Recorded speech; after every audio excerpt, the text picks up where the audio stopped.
Good Saturday morning and welcome to this edition of High School Sports Talk brought to you by VirginiaPreps.com on ESPN Radio 94.1. It's the 17th day of August. I am Matt Hatfield and sitting across from me. Did you get a haircut? I need one, don't I? Your hair looks different. I need a haircut. Who are you? I'm the coach. At least I think I am. Ed Young, I know. We have Alex Brooks sitting in on the other side of the glass. Morning, Alex. With us until How's it going? We're on until noon today. Yeah, noon today as we talk to you about the world of high school sports and high school football. Scrimmages all over the place, Ed. I've been running ragged, and it's that time of year which we put the countdown clock up to the start of football as well as you going back to school. I refuse. I refuse to hear what you just said. Doesn't matter. I'm going to keep saying it. You go back to school. So I don't want to hear that. So you're saying you're too cool for school? Because I'll reach across and punch your lights out right here, right now. Alex, he's going to go pow right in the kisser. Right We got to find that soundbite. That's one of our You're favorites. You're not the only one to get knocked out. So I'm not the only one to get. Oh boy, that's rough. You know that right now.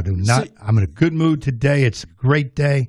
I don't want to hear nothing about no school. You're in a good mood, so you must have some news to share with us. Well, first of all, I got some not good news. I hate to do it, but Ed Woodis, the band director, Nan's River High School. Okay.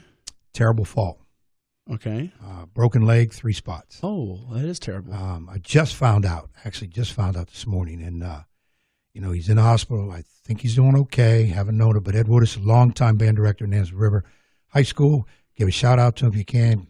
I'm not sure if he's in the Suffolk Hospital or wherever, but anyways, good guy, really, really good guy. Have a lot of fun seeing him every day, talking. We kid each other about a lot of things.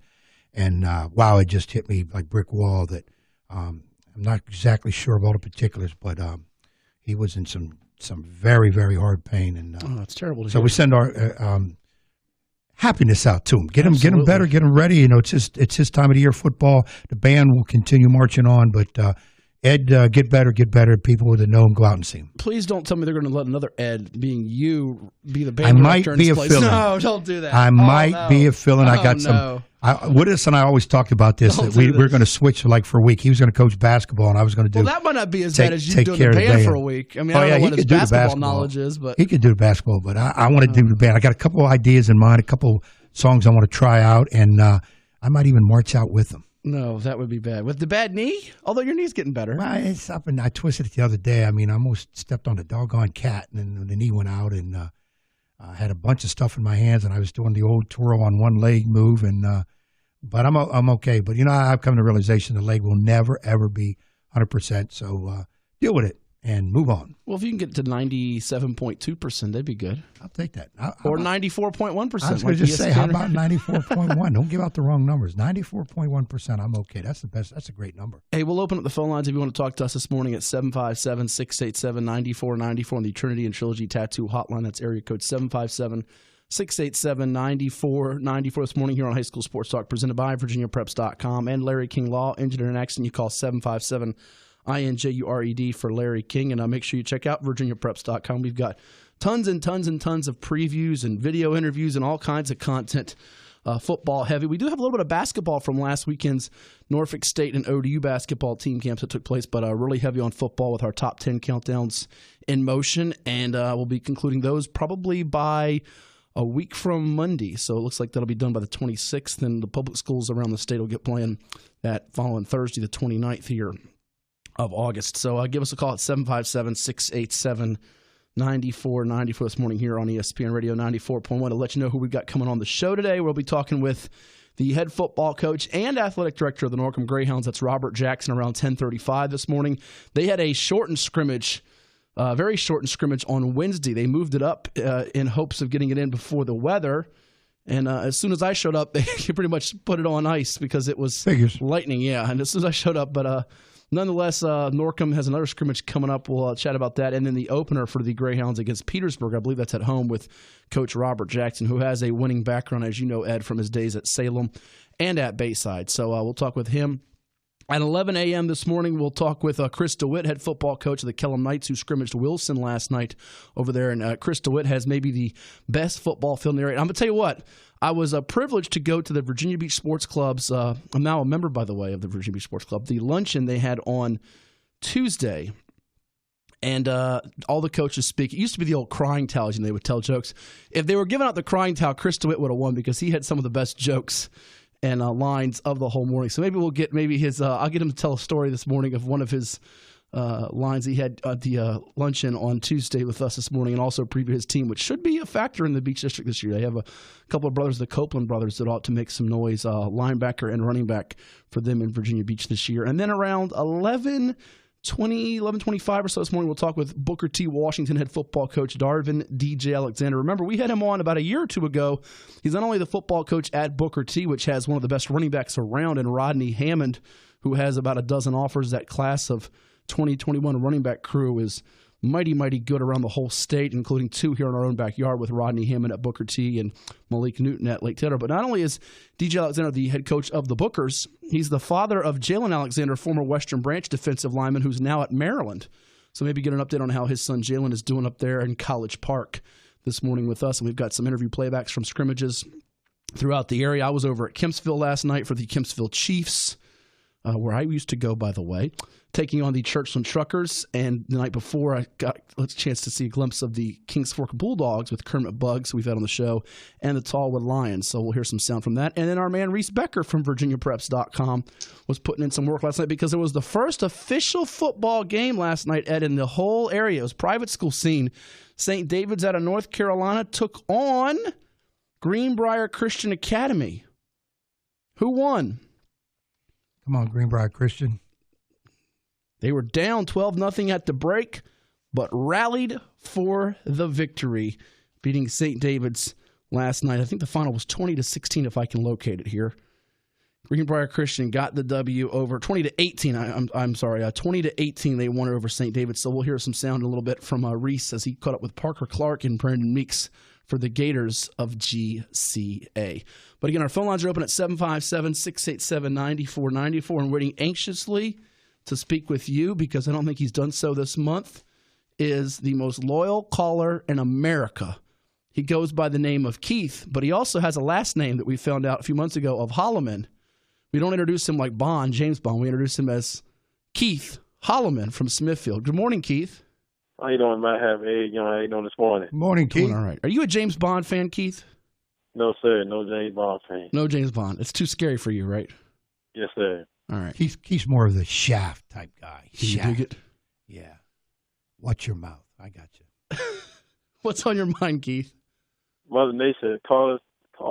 Mother Nature all this week, and we couldn't get the game in last night. Something about Mother Nature. She prevented the Smithfield Packers from playing?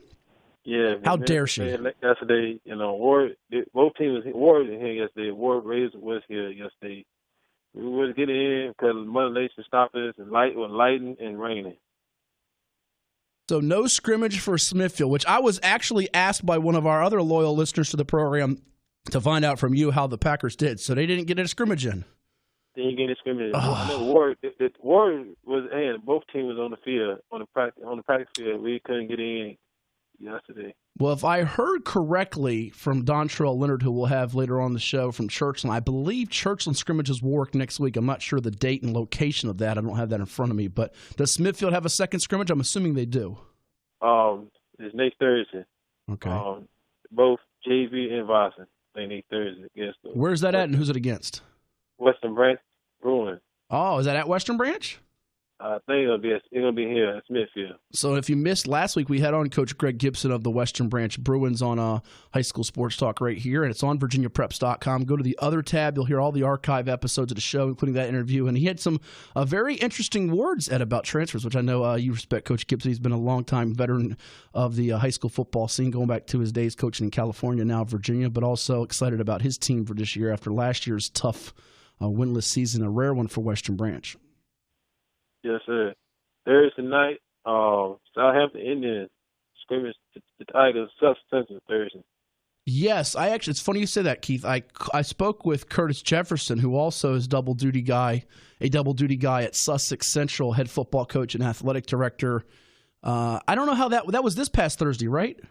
Yeah, past Thursday. I don't know how it went, but I know he was looking forward to it because of Southampton's new head football coach, which we talked about a month ago or so. And Sussex Central was very, very young last year. They'll be a little bit better, but I still think they're a year away from being a state contender, which they've traditionally been under his direction over there, Curtis Jefferson. So Sussex Central probably had their hands full a little bit with Southampton, although he does have a few players that he likes that are just young kids, sophomores. Yes, sir. So I haven't got a good team. They got a good depth, you know. And I think they're coming to compete for the district championship. Well, he was telling me in the Tri-Rivers, watch out. This is Coach Jefferson now. Watch out. He's very high on. He didn't say anything disparaging about Southampton. They could certainly be right there. He was saying watch out for Parkview and also watch out for Greensville. Obviously, Parkview in Class 3 is going to have tough sledding come playoff time with the likes of Phoebus, Lafayette, and Norcom. But Greensville in Class 2 may be able to go a little further. However, I think Parkview's got a few more offensive weapons in their arsenal to make some noise this year. Any other scrimmage what's going on? I know Surrey was supposed to play Isleworth Academy. They did win up to Carmelton. I ain't seen no final score to Surrey Cougars. Yeah, a lot of times they don't keep. I mean, they probably do. They just don't publicize it to keep the score. In fact, I know the last two scrimmages I was at over at Kempsville and Tall the last two nights, they did not put a score on the scoreboard. So a lot of times the scrimmages are run differently. Ed can speak to this because it also applies to basketball. Sometimes it's not even a matter of keeping score because they're run so differently for whatever school and whoever is coaching those schools. So I have not gotten any feedback on that. Your best bet, Keith, though, is to get those fingers working on the phone, on the computer. Go to virginiapreps.com and check out our 1A Fall Sports message board, because if somebody's not talking about them, all you got to do, Keith, is create a free account, post, and somebody, I'm sure, will give you an answer on how it went, because there's a lot of single-A football fans on our message forums on virginiapreps.com. Yes, the last thing I can't wait for the big showdown up in Oscar Smith High School. I can't wait. Well, you got a big showdown before that one. You're talking about Oscar Smith in Highland Springs. That's going to be Friday, September the 6th, and you got a doubleheader going on at Darling on August 31st. Ironically enough, the same day ODU opens its brand spanking new stadium, which we got to tour on Wednesday, the Monarchs in Norfolk State. But you got on the high school front around 4 o'clock that day, Lake Taylor Phoebus, two teams that made the state championship last year. So, Keith, ready to give us some bold predictions on those games? You want to wait till we get a little closer? I'm gonna put them for those on the game. I want hope Hank Sawyer don't hurt me on the phone this morning. Doesn't hurt you on the phone? I hope don't hurt me on the phone this morning. Oh, heard you on the phone. Okay. Yes, sir. I'm picking on the Jeremy Blunt and the fellas, man. I see them play. We had 7-on-7 in the camp, and he got a good guys coming back. I'm picking the fellas 21-14. 21-14. Oh, we just got a text. Hank Sawyer wants to know what Keith's address is so he can send you a nice little present. I'm playing. And what's the other doubleheader going over there at Dollar Stadium? The other one is Maury Bethel, the game before that. I'm thinking that one might not be as close. I'm picking Maury to beat them. Yeah, I'm thinking so too, and it might not be as close and down to the wire as the Phoebus Lake Taylor game. Yes, sir. Yeah, y'all have a nice weekend. You too. All right, Keith. Ed's kind of speechless. You were digesting all of that. It's too much. We got a chuckle out of Keith. Yeah, the thing with okay, I'm confused. Well, that's I thought normal. he said he retired as a Smithfield fan. No, you missed that last week. He unretired. We did breaking news and all that. He unretired. All right, so he's back with Smithfield. Yeah, he unretired last week. He dumped Surrey, or he still got him on the side? That's my bad. I should have mentioned that for people that aren't tuning in every week, which we hope everybody does every week. For you missed it last week, Keith did have his big announcement that he unretired. So what else are you talking about? Go ahead. Yeah, that was just confusing because he was talking a lot about Smithfield, and I thought, wait a minute, I thought he retired from No, we looked it up. He broke the record for most unretirements. He passed Brett Favre last week, so good job by Keith there. And real quickly before we head to break, so tell about that with scrimmages, because you do this with basketball too. Scrimmages, people pay, I think, too much attention to the score of scrimmages because you all as coaches are not trying to accomplish a win in a scrimmage. You're trying to accomplish certain things, correct? And it applies to football even though you're a basketball coach. Yeah, scrimmage, I really believe winning is secondary, but it's important because if you give me a choice, I'd rather win everything.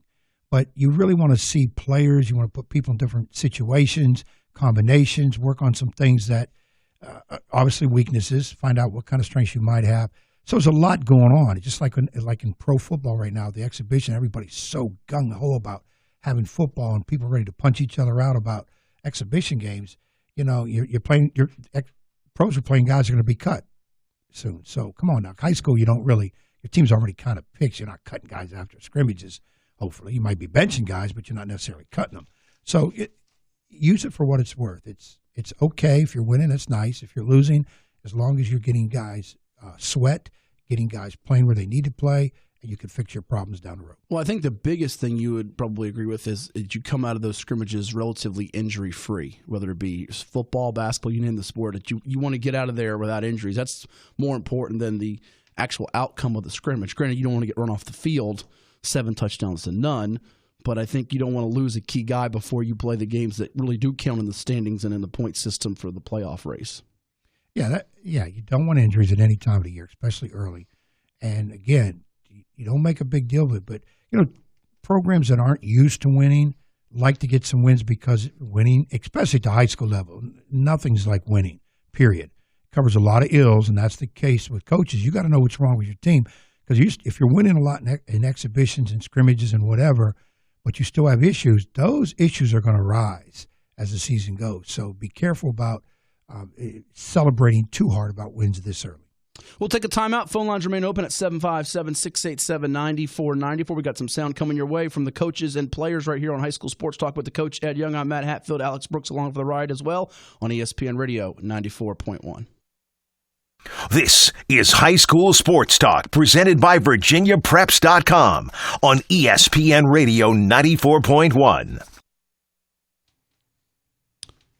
Back here on High School Sports Talk presented by VirginiaPreps.com and Larry King Law. Injured or next, you call 757-INJURED with the coach, Ed Young. I am Matthew Hatfield, Alex Brooks in our mission control room, if you will. And our reporter, Reese Becker from VirginiaPreps.com, took in the first official game on the private school scene. Greenbrier Christian taking on St. David's out of North Carolina. GCA held on for a 20-18 victory. He caught up with a couple of players, Parker Clark, Brandon Meeks. I think we have up, Alex, is it Parker Clark's first? We'll hear from Parker Clark what he had to say after the win last night to Reese on ESPN Radio 94.1. Parker Clark had an interception close into that first half there. Talking about me about the game, about coming back from halftime, all that. I mean, we were down early in the first half. Our coach told us we just got to believe in ourselves. I mean, we believed in ourselves and came out second half, went off, scored 2 touchdowns, got right back in the game. That interception really changed the tone of the game. Up to the end, St. David's was kind of having their way with y'all. The option was working, pick it off, run it back. Clock runs out, but 20-0 run at the beginning of the first half or second half. Taught me how this team really came back. I mean, we really just believed in each other. We believed in our coach. I mean, we knew we were down early. We knew the other team was getting tired, and we just stuck together as a team and went out there and won the game. Got a few receptions, contributed a little bit there. Talk to me about how Grayson was throwing the ball today. I mean, our line was struggling a little bit today, so he was having a little bit of trouble having time in the pocket. But when he got time in the pocket, I thought he did really well, made some good throws. All right, thank you very much. So Parker Clark had an interception. There you have it. That was Parker Clark with the interception. Also a factor in special teams. Grayson Ragsdale, the quarterback he's speaking of, had 83 yards through the air as GCA held on for the win. And also having a night was Brandon Meeks, who ran the ball, caught the football, did 3 phases. Remember, it's 8-man football, and here's what Brandon Meeks told Reese after the win as well on ESPN Radio 94.1. Brandon Meeks, punt block touchdown, 70 yards rushing, 43 yards receiving, and a touchdown. Down 12-0 at halftime. Taught me through this one. Y'all really brought it back here. Oh man, I mean, it just started with kind of a bad first half, and we get in the locker room, and we get kind of fuel from our coach, and it was a good little speech that brought us back into it. And we came ready in the second half. I mean, we were just, to be honest with you, we were gassed, but it all made it worth it. Playing through that, and it's just incredible. A little cut there on your arm. Oh yeah. I think I was coming through the hole and got barely scratched on there. It kind of flipped up the skin a little bit. It's no big deal. You really came through for these guys when they needed most. You all avenged their loss from last year. A huge loss from last year. And sent a North Carolina team packing. What's it like to defend your home turf this first game of the year? What's it like to, to have these fans fired up first game of the year and to come through like this first game of the year? Man, it's awesome. Last year we were crushed. We had worked so hard last summer, and then, we all came back this year and worked even harder. Can't thank my guys enough. They're the greatest. We had a guy hurt. He was a big part of our squad, but we had some guys step up, and that helped us out tonight. So it was a great experience. So first game of the season, win. Next game is obviously coming up pretty soon. How are you going to reflect on this one and get ready for the next one? Work harder. That's all you can do, right? All right, thank you very much. So there you heard it from Brandon Meeks and Parker Clark last night after their victory over St. David's 20-18. It's High School Sports Talk brought to you by VirginiaPreps.com on ESPN Radio 94.1. And Coach Young, looking at that game last night, first game, the debut for Kevin Washington as the new coach. Remember, Tommy Austin left to go to Catholic High School. They don't have a lot of numbers there. It's 8-man football, 25 players listed on the roster, and a year ago they went 5-6. They have Cary Christian next week on the road. Then the schedule gets a little bit stiffer with Virginia Episcopal on the road to St. Anne's Belfield and some others that follow that. And this being down 12-0, a season can go one way or the other off game one. You say one game doesn't make a season, one season doesn't make a career. However, that was important last night for them under a new coach. Every time you open a season, you want to win number one. That makes that practice, the next few practice so much easier. It makes all the work you did in the preseason, summertime, feel good. You definitely want to get a win. And when you're down and coming back, it tells a little bit about your character as a team, too. I heard a young man say, coaches said, hey, man, you got to believe in what you're doing. You got to believe in yourself, number one.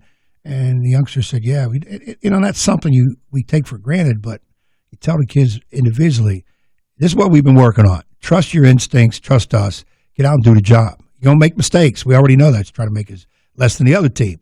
And then you got to believe in your teammates around you, too, that they're going to pull their load, too. 8-man football, everybody's got a job to do. I admire that.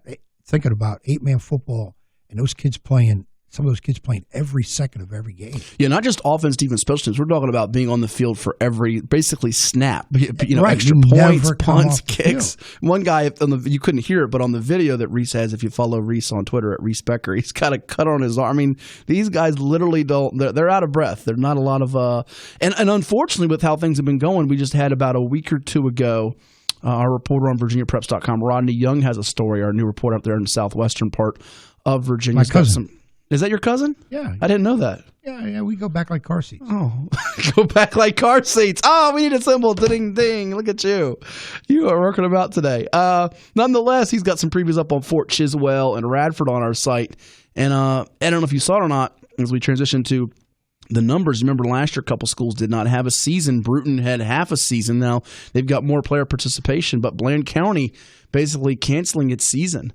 Not enough players to participate, and we're seeing this becoming more of a trend that there's been talks even with the Virginia High School League. I don't think it's going to affect the 6 classifications in whole in the next couple of years, but if more schools get to a point where they don't have enough bodies to have 11-man football, they're open to and talking about the 8-man football idea, which I know a lot of people are against.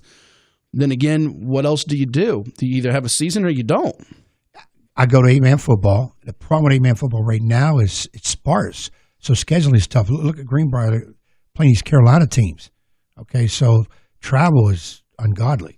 But if there's not enough for regular football, drop down to 8-man. Now you have more teams. Now make scheduling a little bit better. And here's the crazy thing about Bland real quickly. I know they're not in the 757 here in Tidewater, Hampton Roads area where most of our listening audience is, although we have people listening all across the state on VirginiaPreps.com and ESPNRadio941.com. And we appreciate you, and you're welcome to call in anytime at 757-687-9494 and talk about your teams and players in your area on the Trinity and Trilogy Tattoo Hotline at 757-687-9494. And hit us up on Twitter, too, at HS Sports Talk 941. That's HS Sports Talk 941. Bland opened up last year at 2-1. They started the season 2-1. They proceeded to lose their last 7 games, scoring single digits in 6 of those games.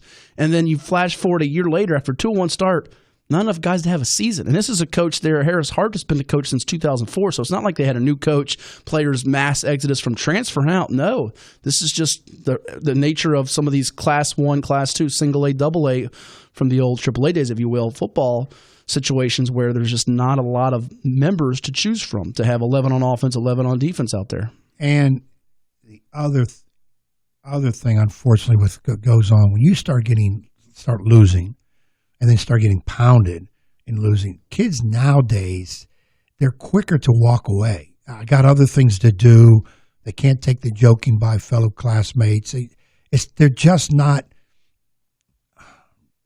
biting into it hard enough, and losing's tough. No question it's tough, but you just got to dig in, and the only way you're going to change that is you got to keep working. Because people say, what are you going to do? Either going to quit or you keep going. Well, now quit becomes a bigger option for a lot of kids. It's just the nature of, I believe, it's just the nature of now as compared to yesteryear. Well, there's so many more other things they can do now with technology and social media. There's pluses and minuses to that, which can open up a whole other discussion and, I dare say, can of worms. But I'll tell you what, that's why I was impressed a little bit last night with Kempsville. Granted, if you were keeping score at that scrimmage, it would have been 2 touchdowns to 1, a 12-6 Churchland win, but it was tied until late in the fourth quarter. And Kempsville, which their seniors haven't won a game. Their juniors haven't won a game. None of their kids have won a game. They have the longest losing streak in the state, and if they don't win a game this year, they could actually break the state record next year. I think they're going to win a game, though, from what I saw. We'll hear from Daryl Cherry what he said about their scrimmage last night later on in the show here on High School Sports Talk. But coming up next, we have Robert Jackson, head football coach of the Norcom Greyhounds. He's coming your way right here on your home for sports. Pro, college, high school, we got it all on ESPN Radio 94.1. Now back to High School Sports Talk on ESPN Radio 94.1. Presented by VirginiaPreps.com. Here's Matt Hatfield and Coach Ed Young. Thank you all for spending your Saturday morning with us here on the 17th day of August, the year 2019. It's High School Sports Talk brought to you by VirginiaPreps.com. Right here on ESPN Radio 94.1 with the Coach Ed Young. I am Matt Hatfield, and we have a special guest with us on the line here, Ed. He is the head football coach of his alma mater, the Norcom Greyhounds. Yes, he's been the athletic director there, left Salem, where he helped turn the Sun Devils into a power in the beach and the state. And he thought at that time, you know what, I'm probably done coaching this football thing. But it pulled him back out there. We're talking with Coach Robert Jackson now on ESPN Radio 94.1. Coach, how's it feel to be back out there? It's hot. It is hot. Very hot. It's hot. How do you cope with the heat? I got used to the AC, so I spent most of my summer out in the AC, working camps and so forth, trying to get acclimated to the weather and get back to the flow of things.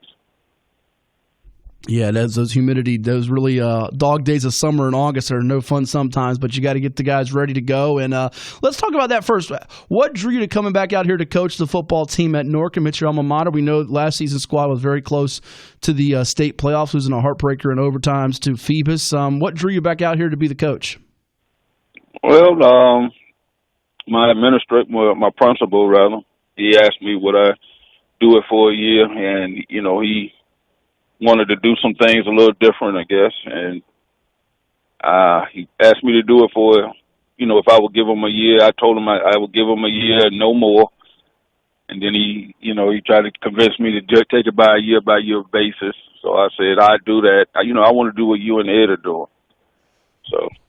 Well, that's not a bad thing. Maybe you get here when Ed's taking his quasi-assignment/vacations, Ed. Hey, Coach, this is easier because you know what? I've never lost a game behind the mic yet. Exactly. And even you football guys, I'm second guessing you. Like, telling you should do the end around, flea flickers. What are you all doing? This ground and pound crap. You're not throwing the ball enough. But you know what? I have to ask you. You're a veteran guy. You did a great job at Salem. You're meticulous in what you do. You put time and effort into what you do. You gave it up. You go, as you say, in the AC to a job that's not any easier. Athletic director, right. You have to be a little nuts. Sure is. It's a lot of work. Right. But you came back. Now, I'm hearing you say that it might be just for the 1 year. He's my principal. Let's change some things around. Okay. But I got a feeling you're going to be successful. I can't see anything else other. And that bug is biting you that you might say, you know what, I got some of these young kids, because you know how it is in coaching. As you get towards what you think is the end, you say, well, I got this one youngster, I want to help him through, or these three, this class or whatever. You know you're going to get by that bug again. You know that. Honestly, I'm looking for the next guy. I'm looking for that next young coach that has that energy and wants to come out and, do some of the things like Coach Langston took me under his wing. I'm looking to find that next guy for our program. And that's good because you're in a position as the AD. It's one of your responsibility to hire coaches. So, and you're going to be hiring a guy, obviously, not only in your sport, but kind of taking over for what you're going to be doing.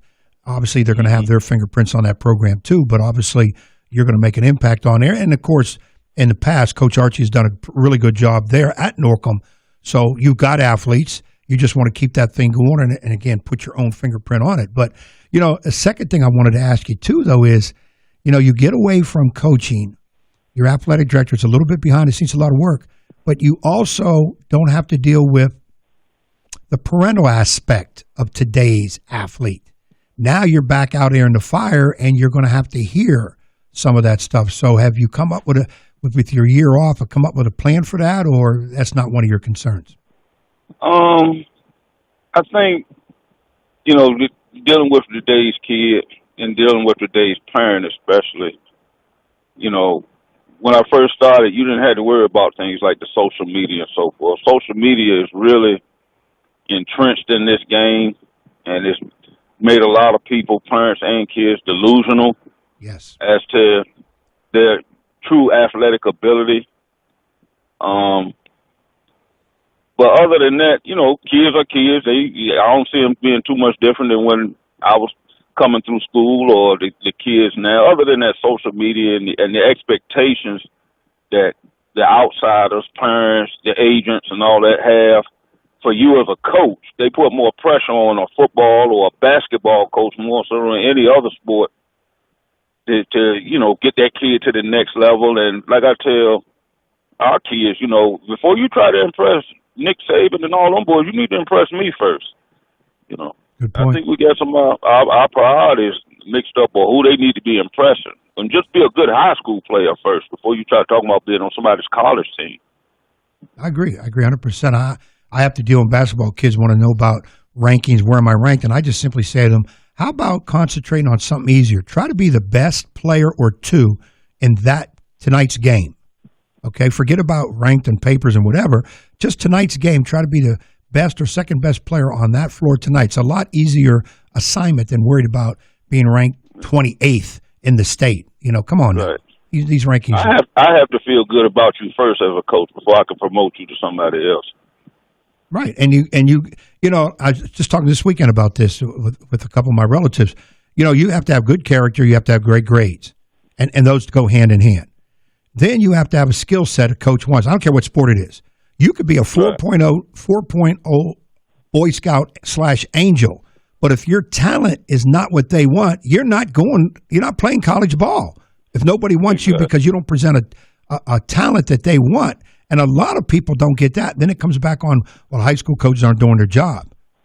What's our job? We have to get kids scholarships? Well, the first thing I ask a kid is, when it comes to college, what are you hoping to get out of it? What do you want to major in? If you stuttering or you struggling with those things, then you have no intention of going to college to get a degree. None. And more than likely, college is not for you if you don't plan on going there to get a degree and get an education out of it. Well said. We're talking with Robert Jackson, the head football coach and athletic director of the Norcom Greyhounds in Portsmouth. Our guest here on High School Sports Talk, presented by VirginiaPreps.com on ESPN Radio 94.1. And, Coach, let's talk about the characters this year for the Norcom Greyhounds, beginning on the offensive side of the ball. Your quarterback, Jacoby Smith, he's a veteran, he's experienced, and I believe if he's not the only quarterback that made the pilot top 50 list by Larry Rabami yesterday, he's one of the few quarterbacks because it's not a really heavy quarterback class. What have you seen from Jacoby leadership-wise and ability-wise this offseason? Jacoby's going to be a special player. He's been starting since a freshman. He has all the skill sets necessary to be successful. And the kid, he's just a good kid and has a great attitude about the game. And Jacoby's one of those guys that you need a guy that can make other guys around him play better. And he's that guy. Let's go through some of the offensive personnel for you in the backfield. And you got DeMonte Dunlap, the receivers, offensive lineman. What have you seen from that group and some guys that maybe have stuck out so far? I think, skill-wise, I think we got some of the better group of guys around, Shaheem Cannon and Karan Prunty, Maurice Oughton. We got some guys that can get it done on the outside in the backfield. We had Darian King and Dunlap. All those guys look alike. All our running backs look just alike. Little short guys, but they all can run fast. I think O-line is a depth-wise is going to be a struggle for us, and trying to put together a cohesive unit up front. We're going to go where that O-line goes. Well, that's where games are won in the trenches. And correct me if I'm wrong, you got one of your old coaches you've had with you out there before, Johnny Wright, helping you on the line, coach, this year? Coach Wright is out there doing. He kind of came out to give some time. He's retired, so he has that kind of time, and he still has that fire. So Coach Wright always does a good job. He coached me in college, so did he really? A while. Yes, he did. Coached me at Norfolk State. How about that? So yeah, he's one of the best around on the offensive line. Ed? Hey, Coach, what about on the defensive side? Who are some of the youngsters that we're going to be hearing a lot from, and some things you want to get done? I think the strength of our team is going to be in our secondary. Once again, Karan Prunty, he's got a few Power 5 offers. Maurice Alton, we had a state champion in 55. Well, Karan's a state champion in the 55, but our 4x2 and 4x1 are the state champions, and all of them play football, and all of them play in the secondary. So we'll be able to run up front. We're looking for guys like Dante Brown. He's a DN. He was all-region at one time. Looking for special things out of him. And across the front, we'll be young. We're only carrying 8 seniors. I didn't realize how young we were until I started looking at the roster. So we got a chance to be pretty decent.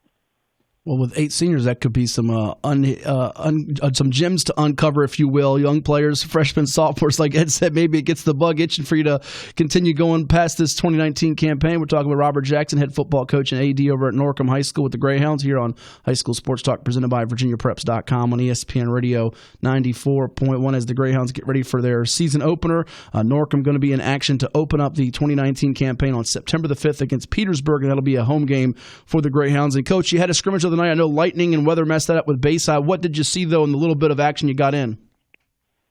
We only got off about 22 plays between both of us. I thought, it's just like anything else. We got a lot of work to do. We had, the guys I was talking about, like Maurice Alton had an interception for a touchdown, and Karan Prut. I think in the 22 plays, we had 3 turnovers, so that was very encouraging. So the defense's ability to turn big plays into points probably going to be the thing that you guys hang your hat on early as you develop some of those offensive linemen?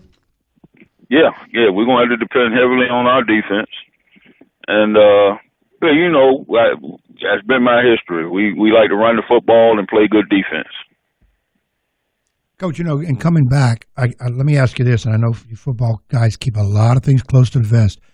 Anything that you want to change in your philosophy or the way you did things at Salem that now, of course, it's a whole different group of kids, different school here at Norcom? Anything that you wanted to change that you can divulge, or you can't? Nothing at all. I only know when you've been doing it as long as I have, you only know one way. And if we've had some success with it, I don't see any reason to change anything as far as philosophy and those kind of things. I do turn over offense and defense, those kind of things, to them younger boys. They like to spread it out and do some things, and I go along with it as long as we have success with it. Coach, can I ask you, who are your coordinators?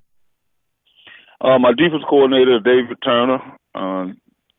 You might remember him. He was on that state championship football team. And Anthony Hawkins. Both of them played on the state championship team here.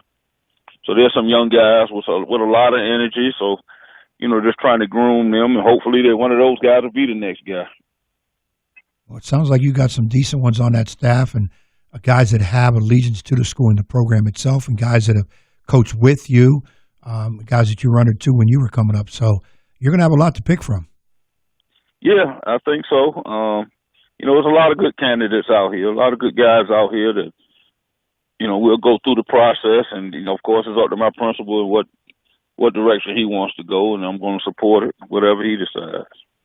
And, of course, like we were talking with Coach Cotton we had on here a couple of weeks ago, Norview, he's doing double duty.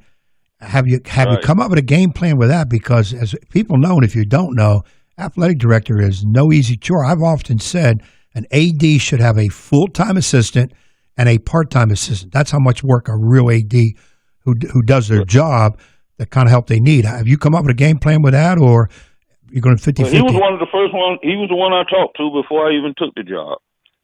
I talked to him, and, he told me some things that they did, and, my administration has been very supportive. They supplying me with some, giving me some people to work with us.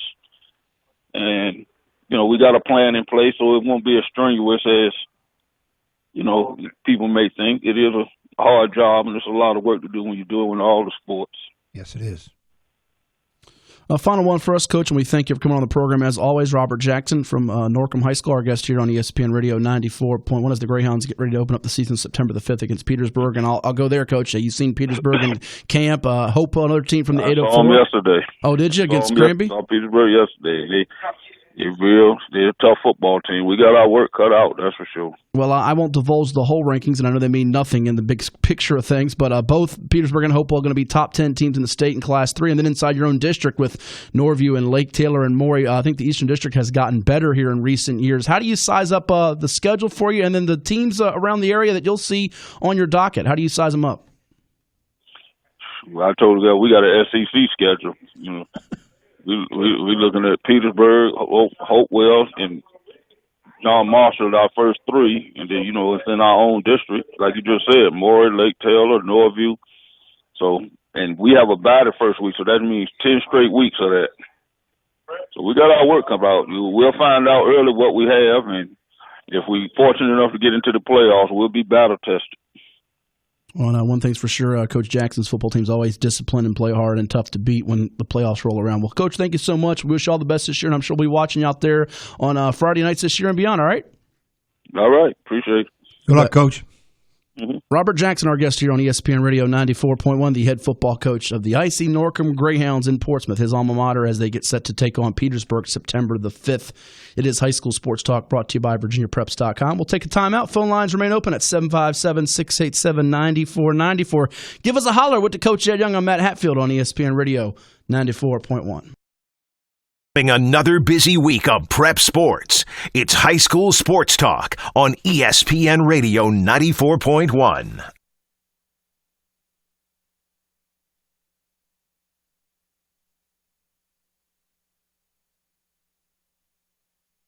Welcome back. High School Sports Talk here Saturday morning, brought to you by VirginiaPreps.com. I'm the Coach Ed Young. My partner Matt Hatfield recently spoke with head coach Dontrell Leonard of the Churchland Truckers after one of their recent scrimmages. Let's see what Coach Leonard had to say here on ESPN Radio 94.1. All right, I'm here with Churchland head football coach Dontrell Leonard as he gears up for year number 3 at the helm of the Truckers after their team's preseason scrimmage at Kempsville against the Chiefs. Coach, what'd you learn tonight about your team? First part of the game got out to a really good start. They kind of battled back. What'd you find out about your group? I mean, I found out our guys, they battle. We had a whole lot of penalties tonight, and our guys still overcame some of the penalties, and just hard for a tough game tonight. You had a couple of sibling combinations that impressed tonight. Kenny Gallup, who's recently committed to Howard, I believe his younger brother what's his name, Caleb? Caleb. And then you got the McLaurens, I think it's Ian and Aiden.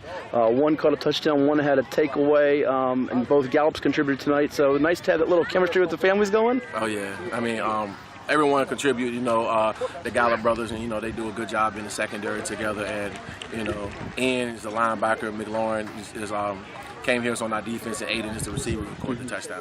Yeah, now, Kenny, I see a lot of communication on both sides of the ball with you and your coaches throughout. Is that what you're asking him to be, that senior captain for you and leader? He's been that before, I know, as a captain. Yeah, he's been doing that since a sophomore. Yeah. Quarterback Donardo Harrison, tell me what you saw out of him tonight. Had a couple of nice throws early on. Yeah, he had a couple of nice throws, a couple of great reads, on the RPOs. A couple of deep balls that, could have been better, they landed out of bounds. But, that's something that's workable that we can do in practice. Yeah, I know when you got to Churchland, one of the things that you were really concerned about was the line. You look a lot bigger, stronger, and tougher up front, led by Charles Grant, who I know is an anchor. What are you seeing out of the guys in the trenches? Oh, man, that's the strength of our team. Charles Grant, Marquise Gregg on the offensive line.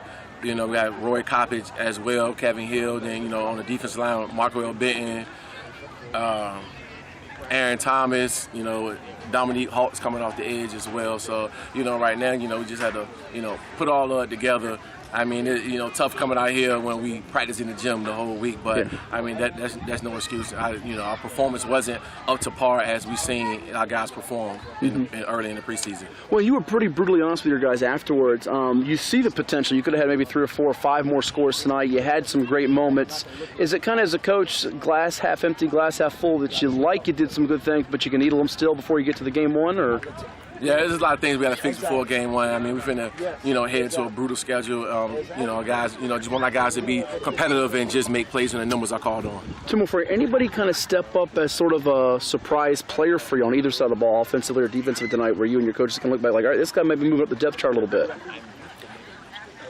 All our guys, they played, man. I don't really think nobody just played head over heels above nobody else tonight, so we'll take care of that practice on Monday. So to answer that question, you got to watch the film before you give me that answer. I got you. Yeah. And then lastly, you got Warwick up next. Yes. What are you looking for out of that before you get to game one of your opener? Is it Grafton you have? Our opener is Grafton. Okay. What are you wanting to see out of them? I just want to see our guys compete, us getting back to, what we did in team camp, just running the football, at will. Well, thank you so much. We'll see you guys soon. God, thank you. Appreciate it. That was Coach Leonard Dontrell Leonard for the Churchill and Truckers in their scrimmage against Kempsville. Let's go on the other side of the field as Matt Hatfield caught up with the Kempsville coach. That would be Daryl Cherry for Kempsville Chiefs here on ESPN Radio 94.1. All right, I'm here with new Kempsville head football coach Daryl Cherry after his team's spirited preseason scrimmage against the Churchill and Truckers, who figured to be a factor in the Eastern District this year. And Coach, I've been watching Kempsville football for quite a while. I did not get the sense tonight that this is the program with the longest losing streak in the state. I know you came in with intentions of snapping that pretty early on. You had energy, a really good energy on your sideline from your fans. What was kind of your takeaway from tonight? Well, the guys are working real hard. Right now, we're leaving that stuff in the past, and we're looking for our new era, what we're trying to do now. This is what we're going to focus on now. Guys came out church, a very good team to go against. Gave us an opportunity to see where we are, to evaluate ourselves. Biggest thing I saw with the guys, they had fight in them. They finished. And of course, the coachable moments, we can get those, as far as plays, breakdowns, and things like that. But overall, I saw the fight, and that's what we can build on. Is that sort of the biggest hurdle? Well, they came out early, hit you with a touchdown, but you guys had a run on third down. You kind of bounced back from the adversity? Yes. The biggest thing our guys, I want to teach them is to battle through that adversity. Are you going to have some high moments in the game? You're going to have some low moments in the game. So one thing they've been working on is be able to fight through it and not give up. Don't live in that moment, in that last play, but look for an opportunity to better yourself each time. I know last year Javon Mims was a key guy who had a few 101-yard games, or receiving games, and he had a good night tonight. But number 3 is a guy that kind of, who was that? Rayvon Gordon was making catch after catch for you. A chance to be a breakthrough name? Yes, he is. He's a senior, transferred in from Lake Taylor. So he's a good addition for us, good speed. So I'm looking for him to do big things. He's kind of got a swagger and confidence, and coming from Hank Sawyer's program, which has always won championships, or always in the hunt for championships, are you hoping that kind of permeates the rest of the guys a little bit, or? Oh yes, he came in as far as leadership, as far as getting the guys, riding the guys around him. As far as his bringing the senior leadership, he's doing a good job of getting the guys motivated. So it's like it's a new locker room in there. So it's a new atmosphere, and hopefully we can portray it on the football field. You have a defensive background from your days at Tallwood and Green Run and throughout the beach, and I know with Coach Ripple, who you brought over with you from Tallwood, and the rest of the staff. Your defense tonight really buckled down against the run. Were you pleased to see how well they tackled for the most part? Yeah, for the most part, we're doing a good job. Like I said, bringing Ripple over, and we're going to hang our hats on our defense, so we stress that a lot because defense wins championship games. So that's the biggest focus. That's one of the things that I know that we're going to win games. We have to have a strong defense. Quarterback, you had 2 guys play tonight, including one, I believe, is a freshman for you. What's your evaluation early on, without watching the film yet, of those 2 guys tonight? Well, both of them are young, so they don't have a lot of experience. So the biggest thing is their ability to manage the game. As far as not turning the balls over, we didn't throw no interceptions, so that's a plus. So as far as being able to manage the game, they did a good job with that tonight. And last 2 for you. Your next scrimmage is? Our next scrimmage against Norview. Okay. And that's going to be on Wednesday. So you're going against some Eastern District teams that have a little bit of that little fight to them and toughness. Is that you're just trying to pull that out of the guys for Princess Anne opener? Or? Oh, yes. Those 2, playing against Nova Schools, they got that little scrappy mentality. So be able to, fight back and be able to get battle in the trenches. So that's what we're looking for. So those 2 good teams and playoff teams that give us the opportunity to better ourselves. Well, there's a little bit of buzz over here at Kempsville High School. We wish you all the best this year, and we'll talk to you soon. I appreciate it. Thanks so much. That was Daryl Cherry of Kempsville with us after the team's preseason scrimmage with Churchland last night. It's high school sports. Sports Talk, brought to you by VirginiaPreps.com and Larry King Law with the coach Ed Young. I am Matthew Hatfield. And coming up next, we'll be talking with another head football coach in the Beach. That's Chris DeWitt, the longest tenured coach in Virginia Beach, I do believe. That's coming your way on your home for high school sports, ESPN Radio 94.1.